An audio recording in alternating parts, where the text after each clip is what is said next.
Hello everyone, एक बार फिर से आप सबका स्वागत है आपके चैनल बाय इंजीनियर्स में। जैसा कि हम पढ़ रहे थे पीरियोडिक टेबल में आज हमारा आखिरी टॉपिक है मॉडर्न पीरियोडिक टेबल।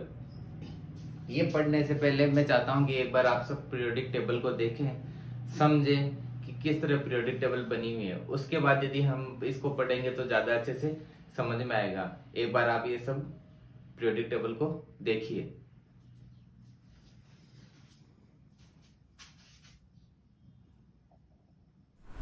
तो आइए दोस्तों पीरियोडिक टेबल के बारे में बात करते हैं। ये आपके सामने जो पीरियोडिक टेबल है ये बेसिकली मॉडर्न पीरियोडिक टेबल है, राइट। इसके अंदर आपको मैं बता दूं नॉर्मली कितने यहाँ पे टोटल कितने एलिमेंट्स होते हैं। यहाँ पे टोटल 118 एलिमेंट्स होते हैं, राइट।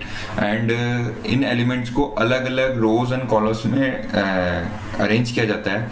तो क्या होता है यहाँ पे टोटल 18 वर्टिकल कॉलम्स होते हैं। टोटल 18 वर्टिकल कॉलम, वर्टिकल मतलब जो स्ट्रेट लाइन हो। तो ये जैसे ये वर्टिकल हो गया, ये वर्टिकल हो गया, ये वर्टिकल स्ट्रेट में जो कॉलम फॉर्म में, तो वो कितने होंगे 18 होते हैं। जैसे 1 2 3 4 5 7 ये 13 14 15 16 17 अप टू 18। तो 18 वर्टिकल कॉलम्स होते हैं, उनको हम लोग क्या बोलते हैं, ग्रुप्स बोलते हैं, ठीक है। और ये क्या करते हैं, ये 7 हॉरिजॉन्टल रोज में भी अरेंज होते हैं। तो ये हॉरिजॉन्टल रोज होगी 1 2 3 4 5 6 7 7 हॉरिजॉन्टल रोज होगी, उसको क्या बोलते हैं हम लोग, पीरियड्स बोलते हैं। तो बेसिकली 7 पीरियड्स एंड 18 ग्रुप्स होते हैं एक periodic table, modern periodic table में, राइट। अब इनके हर ग्रुप्स के क्या अलग अलग नाम होते हैं। जैसे ये वाला जो फर्स्ट ग्रुप है इसको एल्कलाइन मेटल्स बोलते हैं। जो आपका सेकंड वाला ग्रुप है इसको हम लोग एल्कलाइन अर्थ मेटल बोलते हैं, ठीक है। और ये 3 से लेकर 12 तक को हम लोग क्या बोलते हैं, ये 3 से लेकर 12 तक को आप लोग या 11 तक को आप बोलते हैं ट्रांजिशन मेटल्स, ठीक है। और आप लोग इसको 17 वाले ग्रुप को हेलोजन बोल सकते हो और 18 को नोबल गैस बोलते हैं, राइट। और इसके अंदर क्या होता है, मेटलॉइड्स भी होते हैं, मेटल्स होते हैं, सारे मेटल्स होते हैं। ये वाली साइड वाले सारे नॉन मेटल्स होते हैं, कई मेटल्स भी होते हैं। यहाँ पे आपको कलर भी मेंशन किया हुआ है। जैसे रेड वाले क्या है, सारे एल्कलाइन है, ये एल्कलाइन अर्थ मेटल्स हैं, ये ट्रांजिशन मेटल्स हैं, ठीक है। लेंथेनाइट्स है, यहाँ पे क्या होता है, लेंथेनाइट्स एंड एक्टिनाइट्स भी होते हैं, वो मैं आपको बताता हूँ, ठीक है। और मेटलॉइड्स होते हैं, मैं आपको बता देता हूँ। ये मेटलॉइड्स हो गए, ये आपको नोबल गैस होती है, ये, ठीक है। ये सारे एलिमेंट्स इनकी प्रॉपर्टीज है जो आप आगे जाके पढ़ेंगे, ठीक है। और यहाँ पे क्या होता है, जो ये थर्ड ग्रुप है, ये जो क्या होगा, ये थर्ड ग्रुप होगा, ठीक है। थर्ड ग्रुप के अंदर जो 6th और 7th जो पीरियड है, ठीक है, या रो है, ये 6, जैसे ये 6 रो बोल सकते हो आप लोग। यहाँ पे मैं आपको अलग कलर से बता देता हूँ। जैसे ये होती है आपकी 6th रो और ये होती है आपकी 7th रो, राइट। तो 6th और 7th रो के अंदर, 6th और 7th रो के अंदर जो हम लोग थर्ड ग्रुप की बात करते हैं, तो यहाँ पे क्या होता है, यहाँ पे 57 से 71 जो होते हैं वो लेंथेनाइट्स होते हैं। इनकी क्या होती है, प्रॉपर्टी सेम होती है, जो हम लोग क्या करते हैं अलग से यहाँ मेंशन करते हैं, ठीक है। ऐसे क्या होता है 89 से 103 क्या होते हैं, वो एक्टिनाइट्स होते हैं, जिनकी सेम प्रॉपर्टी होती है, उनको अलग से जगह पे रखते हैं, ठीक है। तो ये जो जगह होती है उनका क्या नाम होता है, वो लोग दिखते हैं। जो फर्स्ट जो ग्रुप्स होते हैं उनको एस ब्लॉक्स बोलते हैं हम लोग। एस ब्लॉक एलिमेंट्स को क्या बोलते हैं, जो फर्स्ट और सेकंड जो ग्रुप के जो एलिमेंट्स होते हैं उनको एस ब्लॉक बोलते हैं। जैसे ये वाला आपका पार्ट हो गया, एस ब्लॉक हो गया। और 13 से लेके 18 को हम लोग क्या बोलते हैं, इन पूरे ग्रुप को हम लोग बोलते हैं पी ब्लॉक एलिमेंट्स। और जो ये आपके ये जो ब्लॉक्स है नीचे के जो दे रखे हैं एक्स्ट्रा वाले, इनको बोलते हैं हम लोग एफ ब्लॉक एलिमेंट्स, इनको आप बोल सकते हो एफ ब्लॉक। और जो ये रिमेनिंग बचे बीच वाले, ये वाले आपके सामने, ये बीच वाले जो भी बते एस पी डी, ये आपके डी ब्लॉक एलिमेंट्स होते हैं, ठीक है। ये आपके सामने मैंने मेंशन कर दिया, यहाँ पे मैंने लिख भी रखा है, ठीक है। और अगर मैं बात करूँ, और ये यहाँ पे क्या दे रखा है, हाइड्रोजन के बारे में क्या बता हुआ है वो देख लो आपके सामने। हाइड्रोजन क्या है, जैसे आपके सामने एक एलिमेंट लिख दिया हाइड्रोजन, यहाँ जो 1 लिखा हुआ है इसका एटॉमिक नंबर होता है, ये इसका सिंबल हो गया, ये इसका नेम हो गया, ये इसका एटॉमिक वेट हो गया, ये इसके इलेक्ट्रॉन पर शेल, मतलब इसकी शेल में कितने इलेक्ट्रॉन रिमेनिंग है, वो यहाँ पे 1 है, राइट। जैसे एटॉमिक नंबर यहाँ पे 1 ही होता है, तो यहाँ पे इकलौता 1 ही अरेंज है, ठीक है। अब क्या करते हैं, इनको इनकी एटॉमिक नंबर के अकॉर्डिंग इनको जमाया जाता है, right.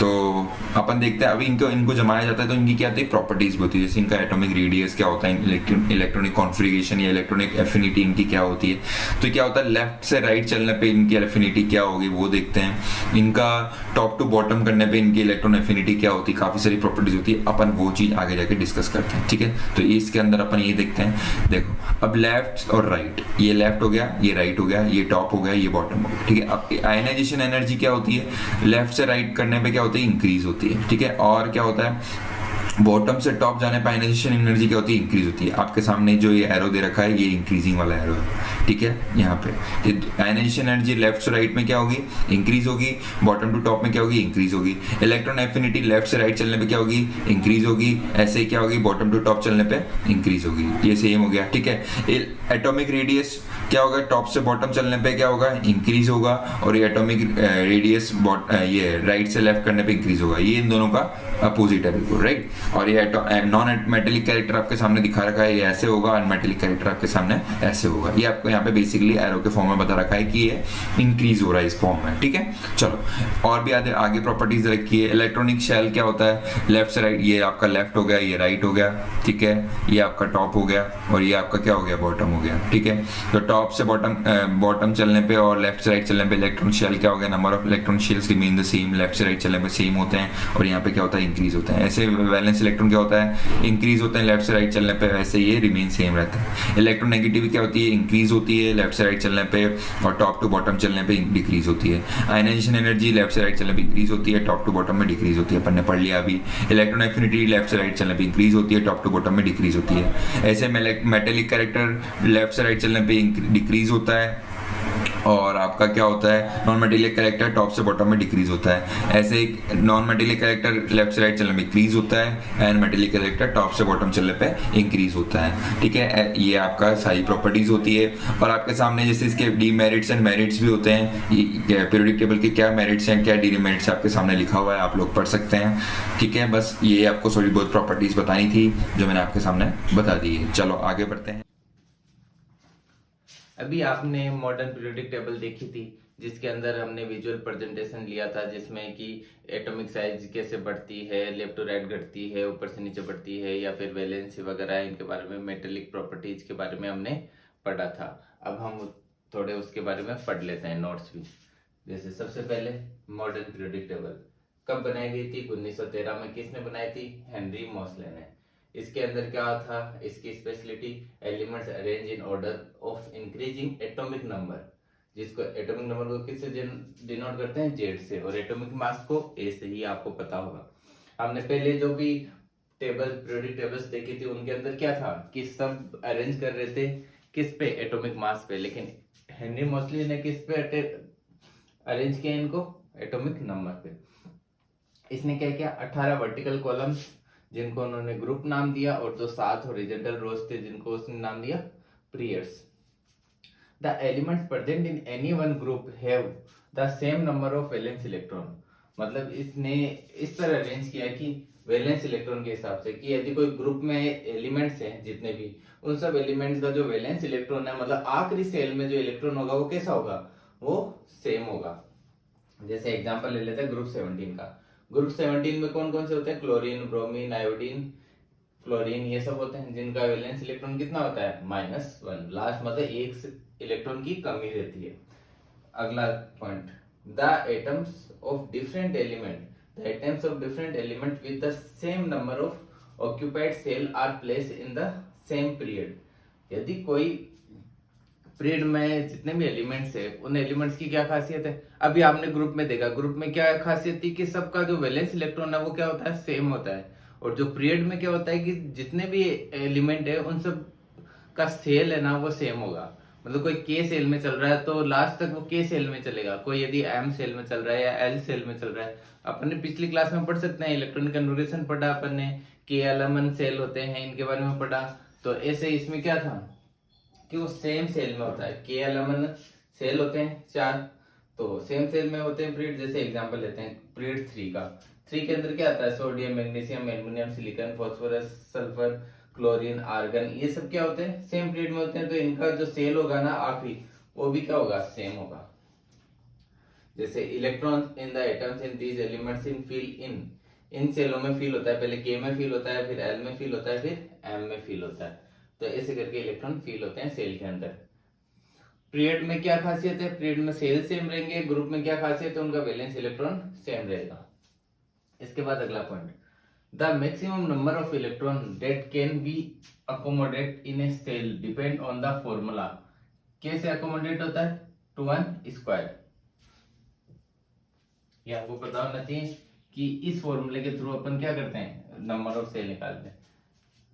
Cell depend on the formula किस पे, 2n² पर, जहां n क्या है, number of given shell from the nucleus, कितने सेल मिल रहे हैं अपन को न्यूक्लियस में उससे।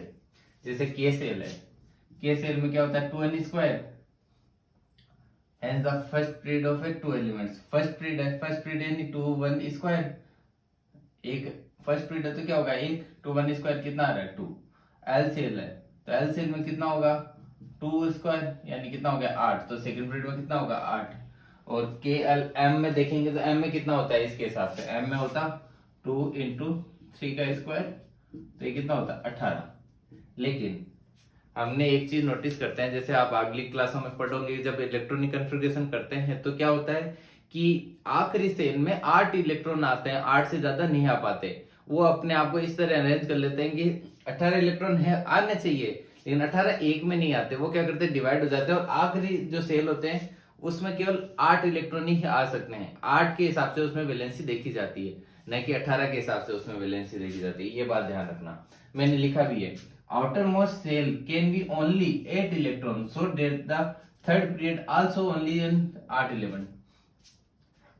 थर्ड एलिमेंट हो, चाहे फोर्थ पीरियड हो, चाहे फिफ्थ पीरियड हो, कितना भी पीरियड हो, आखिरी एलिमेंट में मतलब आखिरी जो सेल होते हैं उसमें कितने इलेक्ट्रॉन आने चाहिए, 8।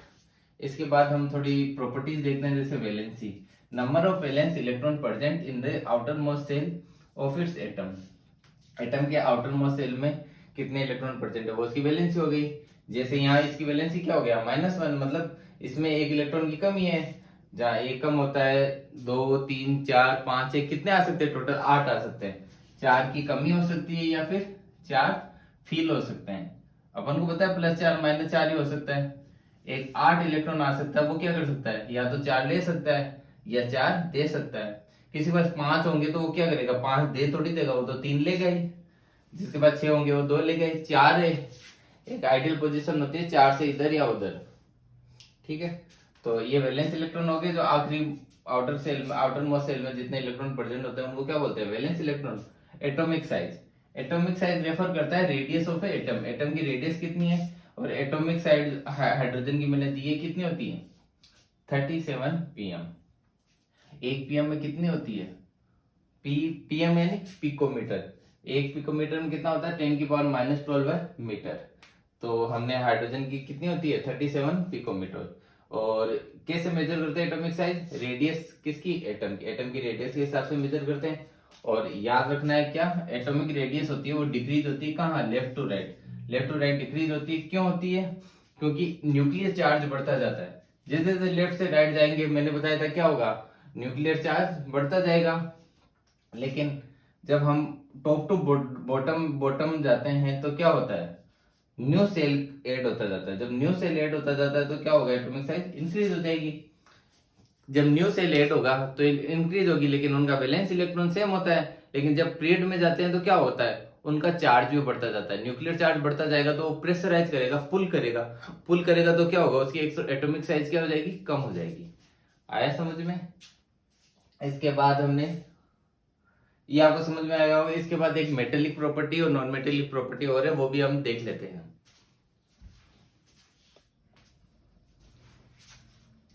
एक प्रॉपर्टी और बची है, मेटेलिक और नॉन मेटेलिक प्रॉपर्टी। होता क्या है ये समझो। पीरियोडिक टेबल मैंने अभी आपको दिखाया था। पीरियोडिक टेबल में क्या होता है, जो लेफ्ट साइड होता है, लेफ्ट साइड होता है मेटल, राइट साइड होता है non metal. Left side metal, right side non metal, बीच में होता है मेटलॉइड लाइक सिलिकॉन, मतलब बीच में मेटलाइड होते हैं, इनको डिवाइड करता है। और जो मेटलॉइड होते हैं वो जिग जैग वे में अरेंज होते हैं। कौन कौन से होते हैं, इनके नाम भी पूछे जाते हैं, याद कर लो जी। बोरॉन, सिलिकॉन, जी यानी जर्मेनियम, एस यानी आर्सेनिक, एंटीमनी, टेलुरियम, पोलोनियम, ये करके 6-7 क्या होते हैं, मेटलॉइड्स होते हैं। तो ये मेटलॉइड्स याद रखने। मेटलॉइड में क्या खासियत होती है, मेटल और नॉन मेटल दोनों की प्रॉपर्टीज होती है। और जो इधर मेटल हो गए, इधर नॉन मेटल हो गए, बीच में क्या हो गए, मेटलॉइड्स। आप समझो मेटल होता है, उसकी टेंडेंसी कैसी होती है, लूज ऑफ इलेक्ट्रॉन, इलेक्ट्रॉन देने की टेंडेंसी होती है, इसलिए इसको हम क्या बोलते हैं, इलेक्ट्रोपॉजिटिव इन नेचर। और जो नॉन मेटल होता है उसकी टेंडेंसी कैसी होती है, गेन ऑफ इलेक्ट्रॉन, इसलिए इसको बोलते हैं इलेक्ट्रोनेगेटिव इन नेचर। इसको इलेक्ट्रोनेगेटिव इन नेचर बोलते हैं, इसको इलेक्ट्रोपॉजिटिव इन नेचर होता है। अब जैसे पीरियड में मैंने बताया था, पीरियड में लेफ्ट से राइट जाते हैं तो क्या होते हैं, न्यूक्लियर चार्ज इलेक्ट्रॉन चार्ज बढ़ता है। न्यूक्लियर चार्ज बढ़ता है, क्यों बढ़ता है, क्योंकि एक इलेक्ट्रॉन ऐड होता जाता है। अपने देखा था सेल सेम रहता है, बस इलेक्ट्रॉन ऐड होता जाता है। अब जैसे जैसे इलेक्ट्रॉन बढ़ेगा तो क्या होगा, वैलेंस इलेक्ट्रॉन इंक्रीज होगा, वैलेंस इलेक्ट्रॉन इंक्रीज होगा तो जिससे क्या होगा कि लूज ऑफ इलेक्ट्रॉन, इलेक्ट्रॉन देने की जो प्रवृत्ति है ना वो खत्म हो जाएगी। यहाँ तो उसके पास क्या था, इलेक्ट्रोपॉजिटिव नेचर क्या होता है कि वो लूज ऑफ इलेक्ट्रॉन उसकी टेंडेंसी थी, लेकिन जैसे वो लेफ्ट जाएगा उसके बाद इलेक्ट्रॉन आता जाएगा। जब उसके बाद इलेक्ट्रॉन आता जाएगा, समझो किसी को 5 इलेक्ट्रॉन है तो क्यों देना चाहेगा, वो ये सोचेगा ना कि ठीक है 3 और ले लेता हूँ, मेरा सेल कंप्लीट हो जाएगा। तो वो देने की टेंडेंसी है ना वो कम होने लगती है जैसे जैसे हम आगे बढ़ते हैं, इसलिए टेंडेंसी कम होती जाती है, इसलिए उसका नेचर कैसे कन्वर्ट हो जाता है, इलेक्ट्रोपॉजिटिव इन नेचर। अब क्या होता है, ऐसे समझ सकते हो कि जब मेटेलिक टेंडेंसी क्या हो रही है, लेफ्ट से राइट जाने पर, लेफ्ट से राइट जाने पर क्या हो रहा है, नॉन मेटल आ रहा है, यानी टेंडेंसी क्या हो रही है, मेटेलिक कम हो रही है। और जब टॉप से बॉटम की तरफ जाते हैं तब मेटेलिक टेंडेंसी क्या होती है, बढ़ती है। आ गया समझ में, लेफ्ट से राइट जाने पर मेटेलिक टेंडेंसी कम होती है, और टॉप से डाउन की तरफ जाते हैं बॉटम की तरफ तो मेटेलिक टेंडेंसी क्या होती है, बढ़ती है। जस्ट ऑपोजिट यहाँ पे होती है, राइट टू लेफ्ट जाएंगे तो नॉन मेटेलिक टेंडेंसी क्या होगी, कम होगी, और टॉप से बॉटम की तरफ जाएंगे तो नॉन मेटेलिक टेंडेंसी क्या होगी, बढ़ेगी। आई थिंक आपको समझ में आ गया होगा। ये हमारा चैप्टर यहीं पे कंप्लीट होता है। इस तरह हमने केमिस्ट्री को धीरे धीरे धीरे कंप्लीट कर लिया। यहीं के साथ केमिस्ट्री कंप्लीट होती है। अब अगला सेक्शन हम अगली क्लास में स्टार्ट करेंगे, मोस्ट प्रोबेबली फिजिक्स या लाइफ साइंस स्टार्ट करते हैं और जल्दी आपका सिलेबस कंप्लीट कराते हैं। तब तक के लिए धन्यवाद, मिलते हैं अगली क्लास में।